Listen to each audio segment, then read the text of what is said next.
নমস্কাৰ মৰমৰ ছাত্ৰ ছাত্ৰীসকল, মোৰ চেনেলটোলৈ তোমালোক সকলোকে স্বাগতম। আজি আমি আলোচনা কৰিম তোমালোকৰ চতুৰ্থ শ্ৰেণীৰ আমাৰ চৌপাশৰ পৰিৱেশ নামৰ কিতাপখনৰ প্ৰথমটি অধ্যায়, যিটোৰ নাম হৈছে আমাৰ সামাজিক পৰিৱেশ। তো এই পাঠটোত থকা সম্পূৰ্ণ প্ৰশ্ন উত্তৰখিনি আমি আজি এইটো ভিডিঅ'ৰ যোগেদি আলোচনা কৰিম। পাঠটোৰ ক্ৰিয়াকলাপ 1 পাঠভিত্তিক প্ৰশ্ন এইবোৰ। ক্ৰিয়াকলাপ 1 পৃষ্ঠা নং 3ত দি আছে, চোৱা যে তলত দিয়া বৃত্তিধাৰী লোকসকল কোনটো অনুষ্ঠান প্ৰতিষ্ঠানৰ লগত জড়িত হৈ আছে। ইয়াত কিছুমান বৃত্তি নাম দি আছে আৰু ইয়াত এইফালে অনুষ্ঠান প্ৰতিষ্ঠানবিলাক আমাৰ লিখিব লাগিব।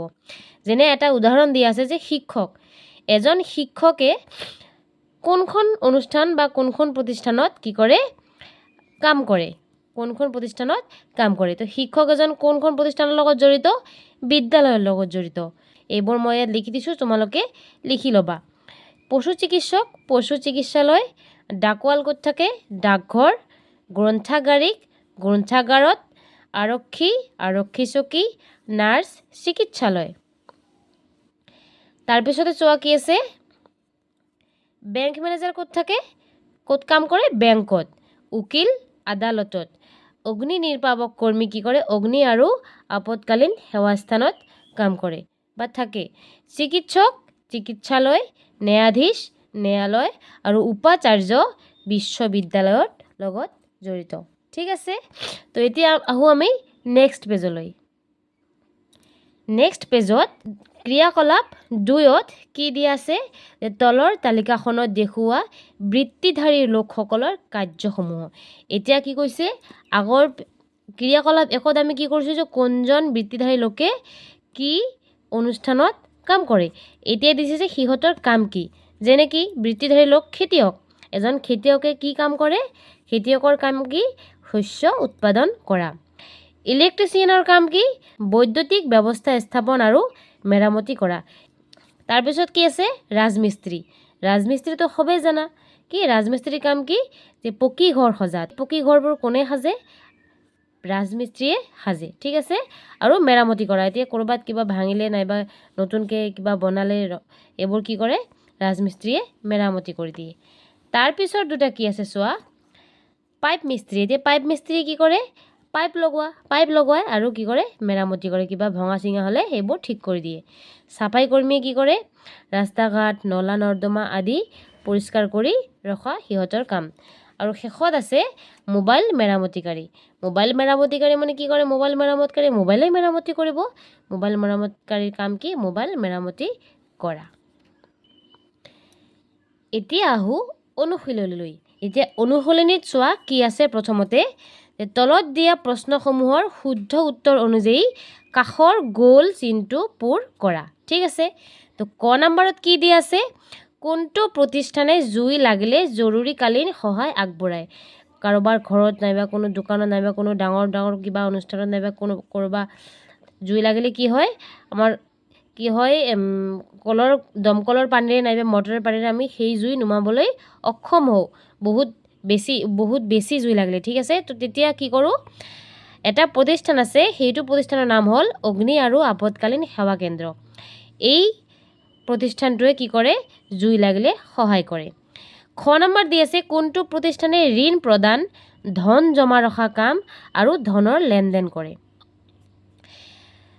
ধন আদান প্ৰদান আমি ক'ত কৰোঁ, চিকিৎসালয়ততো নকৰে, চিকিৎসালয়ত ধন দিয়ে, কাৰণ ৰোগীৰ চিকিৎসাৰ পিছত ধন দিব লাগিব।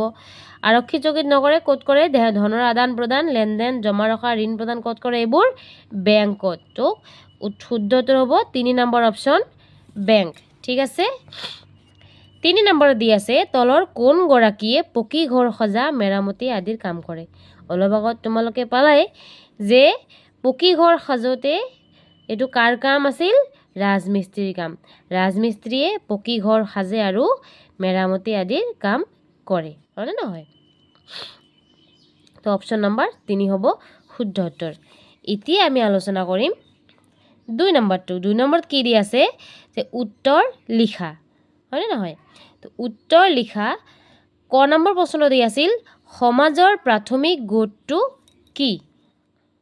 তো সমাজৰ প্ৰাথমিক গোটটো কি? সমাজৰ প্ৰাথমিক গোটটো হ'ল পৰিয়াল। কি? পৰিয়াল।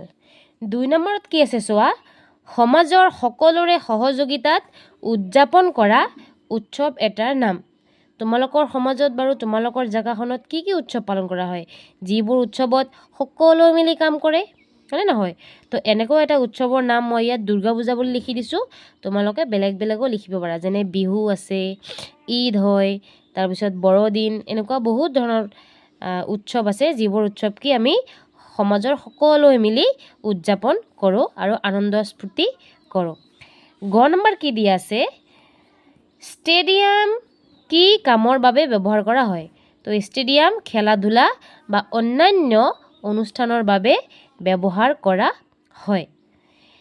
ঘ নম্বৰত দিয়া আছে পুথিভঁৰালে ছাত্ৰ ছাত্ৰীক কেনেকৈ সহায় কৰে? পুথিভঁৰালে কিতাপ, আলোচনী, বাতৰি কাকত আদি পঢ়াত সহায় কৰাৰ লগতে কিতাপ ঘৰলৈ আনি পঢ়াতো সহায় কৰে। এতিয়া বহুত এনেকুৱা ছাত্ৰ ছাত্ৰী আছে যাৰ বহুত কিতাপ কিনাৰ বা সকলো ধৰণৰ কিতাপ কিনাৰ সমৰ্থ নাই, অথচ তেওঁ কিতাপ পঢ়ি ভাল পায়। তো তেওঁ কি লাইব্ৰেৰীৰ পৰা বা পুথিভঁৰালৰ পৰা কিতাপ ঘৰলৈ আনি পঢ়ি আকৌ পিছত ঘূৰাই দিব পাৰিব। এনেকুৱা ধৰণৰ ব্যৱস্থা পুথিভঁৰালত কৰা আছে। ঠিক আছে। তাৰপিছত নম্বৰটো কি দি আছে? নম্বৰটো দি আছে ডাকঘৰৰ যোগেদি কি আদান প্ৰদান কৰা হয়? তো ডাকঘৰৰ যোগেদি চিঠি পত্ৰ, ডাক টোপোলা আদি আদান প্ৰদান কৰা হয়। 6 নম্বৰ দি আছে চিকিৎসালয়ৰ পৰা আমাৰ কি উপকাৰ হয়? চিকিৎসালয়ৰ পৰা আমাৰ কি উপকাৰ হয়? তোমালোকে নিশ্চয় জানা, চিকিৎসালয়ত কি কৰিবলৈ যায় মানুহে? চিকিৎসা কৰিব যায়। তো চিকিৎসালয়ৰ পৰা ৰোগীৰ ৰোগ নিৰ্ণয় কৰা হয় আৰু চিকিৎসা কৰা হয়। প্ৰথমতে ৰোগ নিৰ্ণয় কৰে যে কি কাৰণত কি হ'ল, তাৰপিছতে সেই অনুযায়ী ৰোগীৰ চিকিৎসা কৰা হয়। তাৰপিছতে চোৱা কি আছে, 3 নম্বৰটো কি দি আছে? 3 নম্বৰটো খালী ঠাই পূৰ কৰা। তো ক নম্বৰত দি আছে আইন শৃংখলা বজাই ৰখা প্ৰতিষ্ঠানটো হ'ল কি? আৰক্ষী চকী। আইন শৃংখলা বজাই ৰখা প্ৰতিষ্ঠানটোৰ নাম কি? আৰক্ষী চকী। খ নম্বৰ আছে পশু চিকিৎসালয়ত ডেছ চিকিৎসা কৰা হয়। পশু চিকিৎসালয়ত মানুহৰ চিকিৎসা কৰে নেকি? নকৰে। পশু চিকিৎসালয়ত পশু পক্ষীৰ চিকিৎসা কৰা হয়। গ্ৰন্থাগাৰী ক'ত থাকে? গ্ৰন্থাগাৰত থাকে। ঠিক আছে। তাৰপিছত তলৰ প্ৰশ্নটো দিয়া আছে চোৱা, পাঠত উল্লেখ কৰা যিকোনো এটা অনুষ্ঠান প্ৰতিষ্ঠানলৈ গৈ তাৰ কাম কাজবোৰ নিৰীক্ষণ কৰি সেই বিষয়ে এটি টোকা প্ৰস্তুত কৰা। এতিয়া কি কি অনুষ্ঠান প্ৰতিষ্ঠান আছিল? আমাৰ চিকিৎসালয় আছিল, বিদ্যালয় আছিল, গ্ৰন্থাগাৰ আছিল, এনেকুৱা বহুত, আৰক্ষী চকী, বিভিন্ন ধৰণৰ অনুষ্ঠান প্ৰতিষ্ঠানৰ নাম দি আছে। তো এই অনুষ্ঠান প্ৰতিষ্ঠানলৈ তোমাক কি যাবলৈ দিছে? গৈ তাৰ কাম কাজবোৰ নিৰীক্ষণ কৰি সেই বিষয়ে এটা টোকা লিখিবলৈ দিছে। তো এইটো তোমালোকে নিজে নিজে অলপ পাৰিলে চেষ্টা কৰিবা। ঠিক আছে। তাৰপিছতে আছে 5 নম্বৰটো, উৎসৱ পৰৱৰ জৰিয়তে সামাজিক একতা কেনেদৰে বৃদ্ধি পায়? তো ইয়াত চোৱা, উৎসৱ পৰৱৰ জৰিয়তে সামাজিক একতা কেনেদৰে বৃদ্ধি পায়? উৎসৱ পৰৱবোৰ সমাজৰ সকলো শ্ৰেণীৰ মানুহে মিলিজুলি পালন কৰে। উৎসৱ পৰৱ তোমালোকে চাবাচোন, নিজৰ সমাজখনত বা নিজৰ গাঁওখনত যদি কেতিয়াবা কিবা উৎসৱ হয়, চাবা তাত ধনী দুখীয়া বুলি কোনো নাই, সকলো মানুহে আহি সেই উৎসৱত যোগদান কৰে। সকলোৱে মিলি একেলগে আনন্দ স্ফূৰ্তি কৰে। যেনে দুৰ্গা পূজা, বাথৌ পূজা, ঈদ, বৰদিন আদি ধৰ্মীয় উৎসৱবোৰত আৰু সামাজিক অনুষ্ঠান যেনে বিবাহ, জন্মদিন আদিত কি সমাজৰ সকলো সদস্যই মিলিত হয়। তাত কিন্তু কোনো ভেদাভেদ কৰা নহয়, সকলো ধৰণৰ মানুহে তাত মিলিত হয়। এনেধৰণৰ অনুষ্ঠানে সামাজিক একতা বৃদ্ধি কৰে। এই অনুষ্ঠানবোৰে কি কৰে? সামাজিক একতা বৃদ্ধি কৰে। 6 নম্বৰটো কি দি আছে চোৱা, পৰিয়ালক সমাজ গঠনৰ আধাৰ বুলি কিয় কোৱা হয়? সমাজ গঠনৰ আধাৰ কি? পৰিয়াল। তো এই পৰিয়ালক সমাজ গঠনৰ আধাৰ বুলি কিয় কোৱা হয়? ইয়াত দি আছে শিশুৱে সামাজিক নীতি নিয়ম বা আইন কানুন সম্বন্ধীয় প্ৰাথমিক শিক্ষা নিজ পৰিয়ালৰ পৰাই আহৰণ কৰে। ঠিক আছে। তোমালোকে চাবা, প্ৰথমতেতো মানুহে সমাজৰ লগত নিমিলে, প্ৰথম শিশু এটিয়ে কি নিজৰ পৰিয়ালখনতেই ডাঙৰ দীঘল হয় আৰু এই পৰিয়ালখনৰ পৰাই এই সামাজিক যিবোৰ নীতি নিয়ম আছে, আইন কানুন আছে, এইটো কৰিব লাগে, সেইটো কৰিব নালাগে, এই সকলোবোৰ কি নিজ পৰিয়ালৰ পৰাই আহৰণ কৰে। লগতে পৰিয়ালতে মৰম, স্নেহ, সহায়, সহানুভূতি, দায়িত্ববোধ, সহযোগিতা আদি সামাজিক গুণৰো বিকাশ ঘটে। যে মানুহক সহায় কৰিব লাগে, সৰুক মৰম কৰিব লাগে, ডাঙৰক শ্ৰদ্ধা কৰিব লাগে, বিপদত পৰিলে মানুহক সহায় সহানুভূতি কৰিব লাগে আৰু এই সকলোবোৰ সামাজিক গুণৰ বিকাশ ক'ত ঘটে? এই পৰিয়ালতেই ঘটে। সেইবাবে পৰিয়ালক সমাজ গঠনৰ আধাৰ বুলি কোৱা হয়। তো মৰমৰ ছাত্ৰ ছাত্ৰীসকল, এইটো পাঠ এইখিনিতে সমাপ্ত হ'ল।